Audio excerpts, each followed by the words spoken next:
Donc là, on commence déjà à avoir des informations assez intéressantes et on va aller voir en détail, catégorie par catégorie, comment ça se démultiplie tout de suite après. Voilà, donc on se retrouve sur ce tableau qui va certainement être le plus important de la vidéo, où en fait on va détailler la performance donc des fonds actifs, le pourcentage de fonds actifs qui ont réussi à surperformer leur indice de référence sur une certaine durée. Donc on voit 1 an, 3 ans, 5 ans, 10 ans, 15 ans, 20 ans. Donc on va pouvoir vraiment regarder sur le long terme et sur différentes catégories d'actifs. Donc au niveau des actions, on va avoir les large cap, les mid cap, les small cap. On va également avoir les devises, les actions étrangères, donc la Global Large Band, Diversified Emerging Market et Europe Stock. L'immobilier également aux US et global, et ensuite tout ce qui va être obligations, donc d'État, d'entreprise et à haut rendement.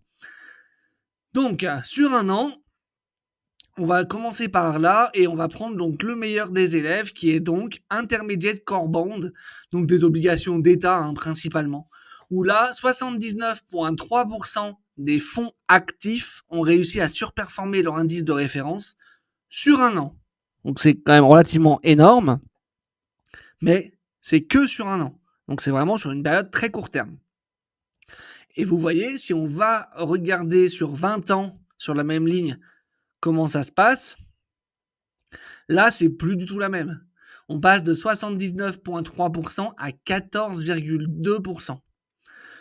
Donc, si vous avez une stratégie d'investissement long terme, qui est bien évidemment ce que je recommande et ce dont je parle le plus sur cette chaîne, puisque pour moi, il n'y a que ça qui marche, en fait, tout simplement, et ben vous auriez eu bien plus d'intérêt à rester sur des fonds passifs, des ETF passifs qui répliquent la performance du marché, que d'aller choisir des fonds actifs, puisqu'il y a quasiment 86% des fonds actifs qui n'ont pas réussi à battre leur indice de référence. On va regarder tout de suite à 20 ans, est-ce qu'il y a une catégorie qui se détache plus qu'une autre sur la surperformance des indices. Et donc, on va voir que le plus grosse performance sur 20 ans, c'est sur les US Mid Value. Donc, les mid cap US avec la stratégie entreprise de qualité, la fameuse stratégie de Warren Buffett, où là, vous avez 30,7% des fonds actifs qui ont réussi à battre le marché, qui ont réussi à battre leur indice de référence. Et ça, c'est le meilleur élève. Donc autrement dit, encore une fois, même sur cette catégorie-là, où on a les meilleurs fonds, où on a les fonds actifs qui ont le mieux performé, vous avez 69,3% des fonds qui n'ont pas réussi à battre le marché, qui n'ont pas réussi à battre leur indice de référence. On va regarder sur 15 ans parce que parmi toutes les catégories, on ne va pas partout jusqu'à 20 ans. Et on va voir si les résultats sont différents. Donc sur tout ce qui se passe en haut, il n'y a pas grand-chose d'intéressant. On voit juste qu'au niveau du Global Real Estate sur 15 ans, il y a 47,7% des fonds actifs qui ont réussi à surperformer leur indice de référence. Donc on est presque à la parité, mais on est quand même en dessous, globalement.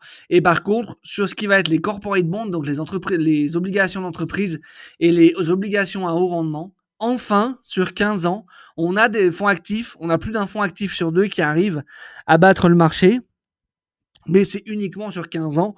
On n'a pas les stats encore sur 20 ans. Et je suis assez curieux de les avoir sur 20 ans, donc on verra d'ici 5 ans si on a les stats, de voir ce que ça peut donner. Mais en tout cas, sur 15 ans, les obligations d'entreprise, les fonds actifs, il y a eu 63,3% des fonds actifs qui ont réussi à battre leur indice de référence. Donc c'est quand même assez impressionnant. Et donc sur 15 ans, effectivement, ça aurait pu être intéressant d'aller choisir des fonds actifs sur les obligations d'entreprise. Mais encore, y aurait-il fallu choisir le bon. Et comment on sait si on choisit le bon, c'est toujours compliqué de savoir qui va être le gestionnaire du fonds, comment est-ce qu'il travaille, est-ce qu'il est réputé, est-ce qu'il a de l'expérience, est-ce qu'il a déjà bien géré des fonds, est-ce qu'il a déjà surperformé les marchés, etc., etc. C'est quand même globalement risqué. Et après, ce qu'il faut bien se rappeler, c'est qu'on n'a pas non plus le pourcentage de surperformance des fonds actifs.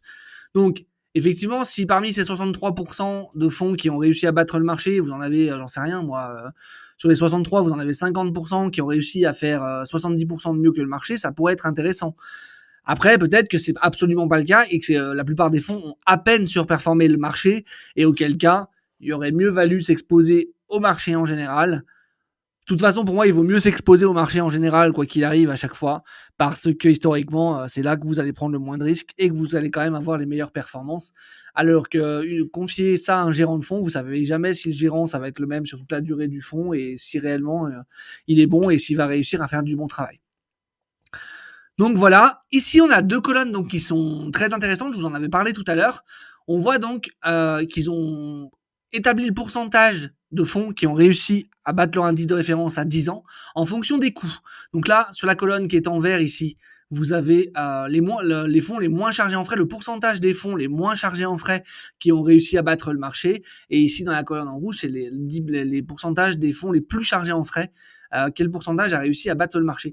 Et on voit qu'il y a quand même des écarts assez importants. Hein. Vous voyez, sur les fonds US classiques, parmi les fonds les moins chargés en frais, vous en avez 13% qui ont réussi à battre le marché. Alors, c'est que dalle, hein, 13%. Mais par contre, parmi les plus chargés en frais, vous en avez seulement 1,3%. Donc, il y a quand même un sacré écart entre les deux. Hein.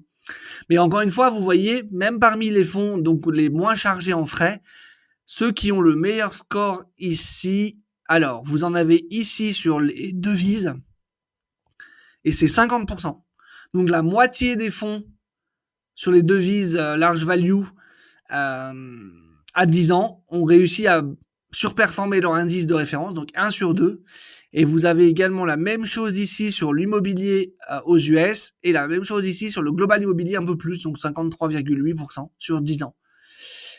Et sur les obligations, étant donné la remontée des taux, là vous êtes à 58,1 pour les core bonds, 60% pour les obligations d'entreprise et 50% sur les obligations à haut rendement. Donc globalement, là, avec la remontée des taux qu'on a eu dernièrement, on peut dire que sur les obligations, les fonds actifs s'en sortent pas trop mal par rapport à leur indice de référence. L'immobilier également. Bah alors le reste du marché, enfin tout ce qui est actions et tout, c'est même pas la peine. Et même parmi les fonds les moins chargés en frais. Vous voyez. Donc, parmi ces fonds les moins chargés en frais, comme je vous ai dit tout à l'heure, il y a très certainement les ETF actifs. Et donc, globalement, on voit que c'est loin d'être une révolution et que, en fait, ça ne fera pas mieux que des OPCVM. Ça fera mieux dans le sens où ça vous chargera moins de frais. Donc, si vous voulez opter pour de la gestion active malgré tout à tout prix, partez sur les ETF, ça sera toujours mieux que de partir sur des OPCVM parce qu'au moins vous aurez moins de frais avec les ETF actifs. Mais dans tous les cas, à long terme, je reste convaincu que les ETF passifs auront toujours ma préférence et seront toujours plus performants que les fonds actifs. On continuera quand même, enfin moi en tout cas à titre personnel, je continuerai quand même à surveiller cette étude au moins une fois par an. Je pense que c'est toujours intéressant de le revoir. N'hésitez pas d'ailleurs à me dire en commentaire si c'est des vidéos que vous avez envie de revoir assez régulièrement sur la chaîne ou pas. Auquel cas, je me renseignerai pour noter quand sort le rapport et faire ça une fois par an, qu'on fasse une review là-dessus. Mais je pense que ça peut être intéressant et c'est aussi à suivre sur le long terme parce que les choses peuvent changer, je vois pas pourquoi, mais les choses peuvent changer et peut-être que du coup, en voyant ces évolutions, on peut aussi adapter sa stratégie d'investissement par rapport à ce qui se profile.